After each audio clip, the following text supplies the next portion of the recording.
Hello, this is Brother Cromer from the Math Department at BYU, Idaho, and this is a supplement of Lesson 20 dealing with SPSS commands for test of independence.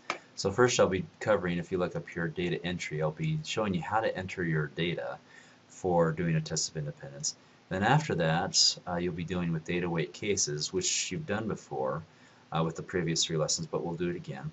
And then item 3 is doing analyze descriptive statistics crosstabs to create a two-way table or a contingency table.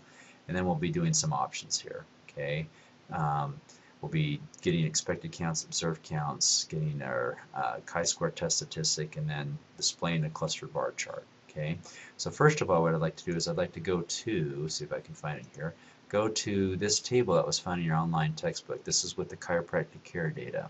So what I'm going to do is that I'm going to try to enter this in a way in SPSS that'll make it work so that you can run an analysis, a test of independence. So what I'm going to do is I'm going to go to, and I'm going to take this first cell. Now this cell here has 3 different characteristics. It has a location, it has a motivation, and then it has a count. So what I'm going to do is I'm going to type in, I already typed in Europe here. The next thing what I'm going to do is I'm going to type in wellness here. Okay. And then lastly, I'm going to type in the count, which is 23. Okay. And so I'm going to go to variable view here, and I'm going to call this location. And then I'm going to call it motivation here. And then the last one will be count. Okay. So now we got it started here. So then the next one we'll do is that let's go to, let's see, let's type in, let's do this next one here, Europe and preventative wellness. So we'll do Europe. And we'll do prevented. Now notice here I can only go to 8 characters. So in order for that, because it assumes that because I just typed in 8 up here, SPSS assumes this is only a 8, or width would be 8 long or 8 characters long. So I'm going to increase this. In fact, just to be safe, I'm going to increase this to 20. And so then going back to data view, I'll do I'll go back to here and type in preventative. What was the name of it again? Preventative health. Let's see if I can go back here again. Preventative health. Okay, and let me stretch this out a little bit. Okay, and then the count. And the count in this case would be 28. Okay, so then what I need to do is that what I'll do now is that the pattern here is that I'm going to put in Europe 5 times. And so I'm going to copy this, and then I'm going to paste it down here to have Europe. And then I'm going to type in, the next one I'll put in at risk, and then I'll type in sick roll, and then lastly I'll put in self-care. Okay, and then I'll put in the counts for each of these, which is 59, 77, and 95.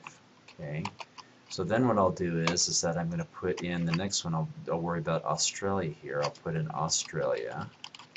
Okay, and now it's the same problem again here where it assumes that it's 6 characters long, so I have to go back over here, and I'll put it up to 10 in this case.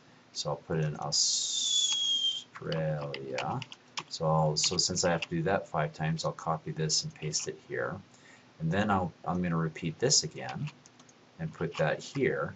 And then I'll just type in the counts for all of Australia. I'll put in 71, 59, let's see, 83, go back to this again, 68, and then 188. Okay, and so now we have Europe and Australia. So lastly, we need the United States. So I'll just type it as US, and then I'll copy that cell and paste it here. Then I'll do these 5 categories again, copy that and paste it here, and then I'll put in the counts for the US, which is 90, and then I have 76, and then I have 65, 82, and then finally I have 252.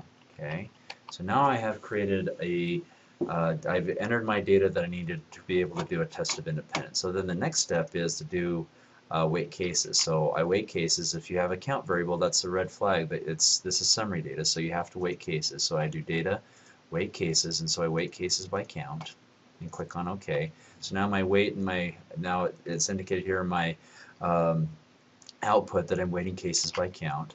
And so finally what I do is I go to Analyze, I go to descriptive statistics and crosstabs. Now, it doesn't matter when you're doing a chi-square analysis if you put location as row or motivation as row.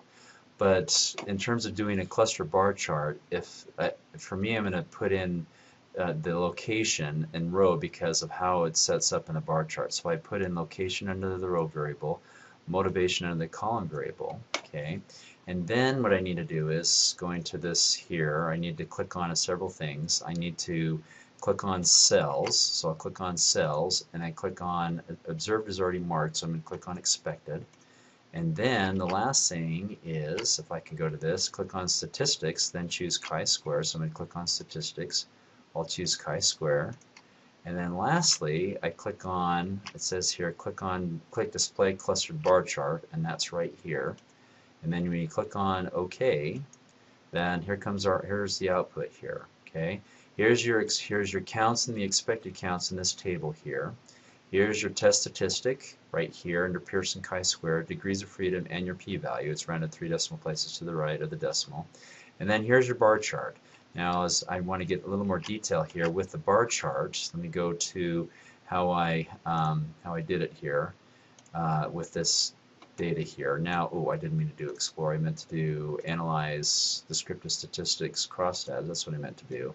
Is that if you like I said, it doesn't matter when you do your chi-square, what's your row variable, what's your column variable. When you create your bar chart, it's on the horizontal axis. Whatever's the row variable, that'll be your horizontal axis. So depending on what you want to be in the horizontal axis, that's what you should put into your row variable. Okay, and that is it for the SPSS commands for dealing with lesson 20 for test of independence.